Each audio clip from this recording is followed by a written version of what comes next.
Welcome. So you've got a detailed citation for your works cited. Now, how do you do an in-text citation for it in your paper?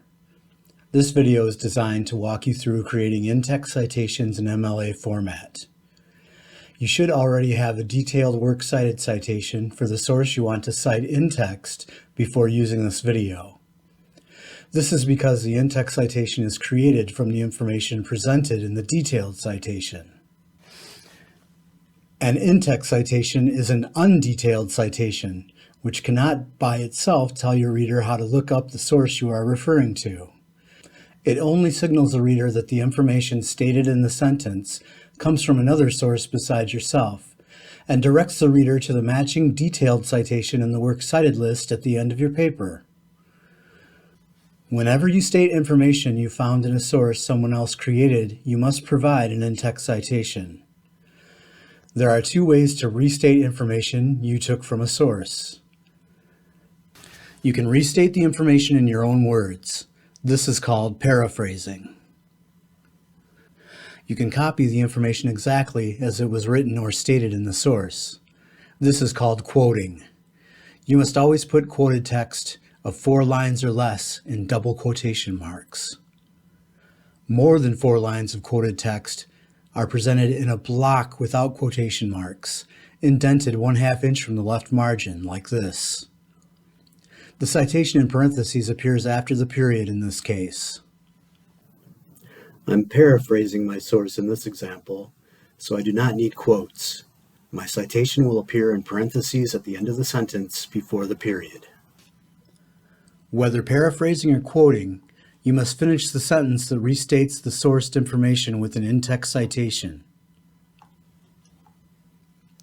This often only means giving the last name of the source's creator in parentheses before the period, just as it appears in your detailed citation.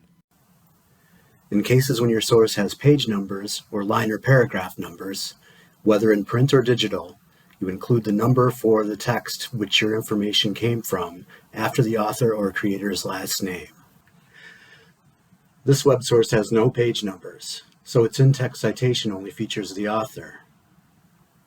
My online journal article has page numbers, so the information in parentheses will show author and page.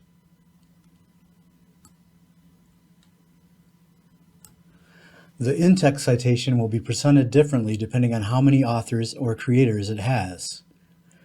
For 2 authors, list both last names separated by "and."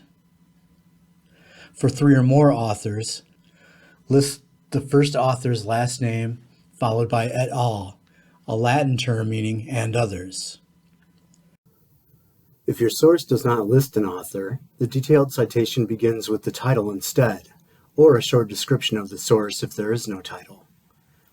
Give just enough of the first words of the title or description in the in-text citation to identify it specifically in the works cited list. My source has just 1 author, so I give the last name. It also has page numbers, so I give the page the information came from. That's all you need for an in-text citation: the name or names, and possibly page or text number in parentheses, all at the end of the sentence before the period.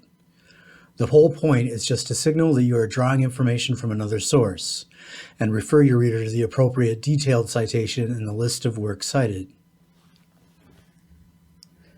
Things sometimes may come up that we don't have time to cover in this video. What if you have more than 1 source by the same author? What if you have multiple sources by the same author with the same title?